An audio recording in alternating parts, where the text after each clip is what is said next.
On September 8th, the Holiday Farm fire broke out in Lane County, ravaging 175,000 acres and destroying 400 structures. Evacuees streamed into Springfield. They landed at Silky Field, and evacuees could find food, toiletries, clothing, blankets, you name it. It was there, and so was the church.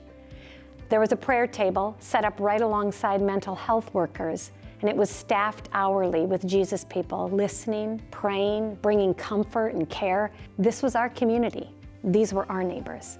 Red Cross was handling all of the emergency shelter needs, and the church is set up right behind them, ready to support or fill in any gaps. And gaps did arise.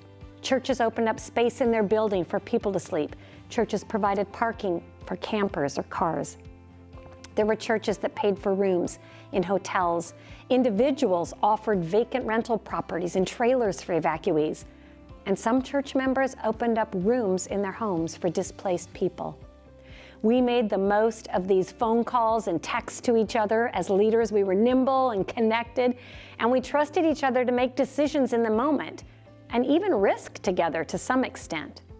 I met a woman who had been in the hospital when her home was evacuated. When she was discharged, she had nowhere to go but the relief center. I met her shortly after she arrived in a taxi. All she had with her was her medications, ID, and one outfit. I walked with her through the resource line for about an hour, picking up toiletries, clothing, different things. And by the time we came back to the housing table, a woman from a local church had offered her a spare room within her home to stay in. One of the most inspiring things about those first few days was the strength of relationships between church leaders. We've served together and prayed for years, but never in a disaster response mode. We didn't have a response system in place, but we had our relationships, and they were strong. For example, I had 2 different church credit cards in my back pocket. I didn't go to either of those churches, but I had their credit cards in my pocket because there was trust and an immediate need to help people stay in their hotel rooms.